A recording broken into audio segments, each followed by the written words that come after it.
Top quality और consistent performance के लिए सिर्फ सिल्वर पंप नाम याद रखना।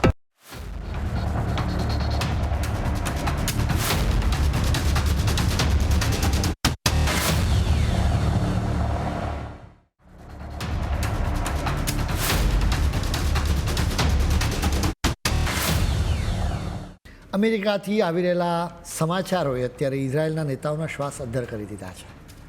ઇઝરાયલને બહુ મોટો ડર સતાવી રહ્યો છે કે ડોનાલ્ડ ટ્રમ્પ ક્યાંક ઉતાવળમાં યુદ્ધ વિરામની જાહેરાત ન કરી દે. ઇઝરાયલ માને છે કે ઈરાનના પરમાણુ અને મિસાઇલ પ્રોગ્રામને જરમૂળથી ઉખેડી ફેંકવા માટે હજુ વધુ સમયની જરૂર છે. જો ટ્રમ્પ આવતા શનિવાર સુધીમાં કોઈ સમજૂતી કરી લેશે તો ઈરાન ફરી બેઠું થઈ શકે. ઇઝરાયલને લાગે છે કે અમેરિકા કદાચ ઈરાનની ચાલાકીઓ સમજવામાં થાપ ખાઈ રહ્યું છે. ઈરાને જે 15 મુદ્દાનો શાંતિ પ્રસ્તાવ મૂક્યો છે તેના પર ઇઝરાયલને જરાય ભરોસો નથી. આ જ કારણ છે કે ઇઝરાયલના પીએમ બેન્જામિન નેતન્યાહુએ પોતાની સેનાને અત્યંત મહત્ત્વનો આદેશ આપ્યો છે. તેમણે આગામી 48 કલાકમાં ઈરાનની સેનાના ઠેકાણા પર હુમલા વધારવા માટે કહ્યું છે. ઇઝરાયલની ન્યૂઝ ચેનલો પણ કહી રહી છે કે ભલે અમેરિકા અને ઈરાન વચ્ચે કોઈ પાકો કરાર ન થાય, પણ જો નાની અમથી સમજૂતી પણ થઈ ગઈ ને તો ઇઝરાયલ માટે મુશ્કેલી વધી શકે. ઇઝરાયલનો મુદ્દો બહુ સ્પષ્ટ છે. તેમને લાગે છે કે શાંતિ માટેના અમેરિકાના 15 મુદ્દાના પ્રસ્તાવથી ઈરાનની સત્તા કે તેના હથિયારો ખતમ થવાના નથી. ઈરાન અત્યારે ભલે આ પ્રસ્તાવ નકારતું હોય, પરંતુ પડદા પાછળની રમત કંઈક અલગ જ રમાઈ રહી છે. ટૂંકમાં ટ્રમ્પ જ્યારે આ યુદ્ધ સમેટી લેવાની ઉતાવળમાં છે ત્યારે ઇઝરાયલ ઈચ્છે છે કે કામ અધૂરું ન રહેવું જોઈએ. એટલે જ અંદરખાને ઇઝરાયલના નેતાઓ ટ્રમ્પથી અકળાયા છે.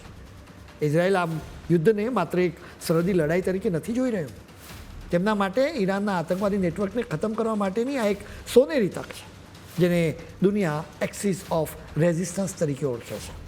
આ આખું માળખું ઈરાનના પૈસા અને હથિયારો પર ટકેલું છે.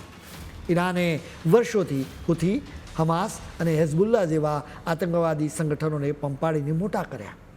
ઇઝરાયલનો ટાર્ગેટ એકદમ સ્પષ્ટ છે કે આ સંગઠનનું અસ્તિત્વ જ મિટાવી દેવું.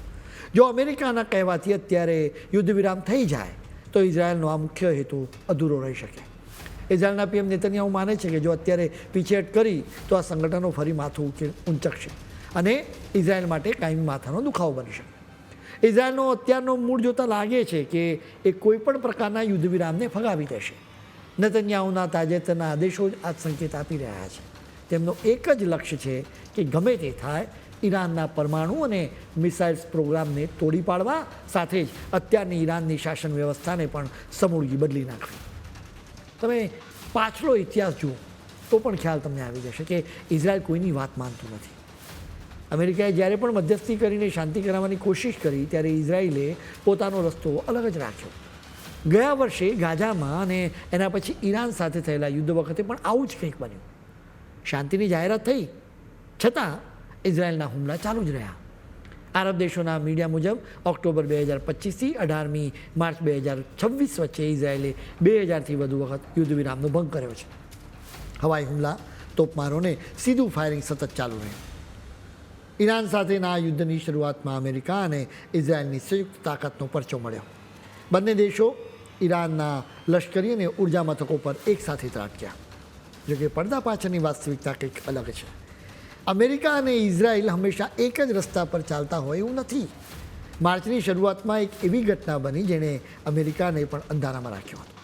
ઇઝરાયલે તહેરાન પાસે આવેલા ઈરાનના ઓઇલ સ્ટોરેજ પર એવા જોરદાર હુમલા કર્યા કે અમેરિકા પણ જોતું રહી ગયું. અમેરિકાના અહેવાલો મુજબ તો ઇઝરાયલે અમેરિકાને જાણ તો કરી હતી, પરંતુ હુમલો ધારણા કરતાં પણ ખાસ્સો વધારે ભયાનક હતો. અમેરિકાનું માનવું હતું કે ઇઝરાયલે ક્રૂડ ઓઇલ અને નેચરલ ગેસના એકમોને નિશાન ન બનાવવા જોઈએ, કેમ કે એના લીધે ઈરાન ખાડી દેશોની ઓઇલ રિફાઇનરીઓ અને ગેસ ફિલ્ડને ટાર્ગેટ કરી શકે. બિલકુલ એમ જ થયું. સ્થિતિ એટલી તંગ બની ગઈ કે અમેરિકાથી ઇઝરાયલમાં બહુ આકરો સંદેશ મોકલવામાં આવ્યો. ઇઝરાયલના એક અધિકારીએ નામ ન આપવાની શરતે અમેરિકન મીડિયાને કહ્યું હતું કે અમેરિકાનો પ્રતિભાવ સાવ ટૂંકો અને ગુસ્સાથી ભરેલો હતો કે આ શું મજાક છે. જો અમેરિકા યુદ્ધ વિરામની જાહેરાત કરે અને ઇઝરાયલ તેને અવગણીને હુમલા ચાલુ રાખે તો સ્થિતિ વધુ ગંભીર બની શકે. એનાથી માત્ર અમેરિકા અને ઇઝરાયલ વચ્ચેના સંબંધોમાં તિરાડ નહીં પડે, પરંતુ આ યુદ્ધની આખી સ્થિતિ બદલાઈ શકે. ટ્રમ્પ દાવો કરી રહ્યા છે કે આ યુદ્ધ હવે સમાપ્ત થવાના આરે છે. સચ્ચાઈ એ છે કે આ યુદ્ધ પર અમેરિકાનો કોઈ જ કંટ્રોલ નથી.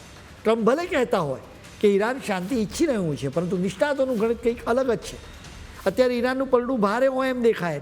ટ્રમ્પ એમ પણ કહ્યું કે તેઓ ઈરાનમાં યોગ્ય લોકો સાથે વાતચીત કરી રહ્યા છે.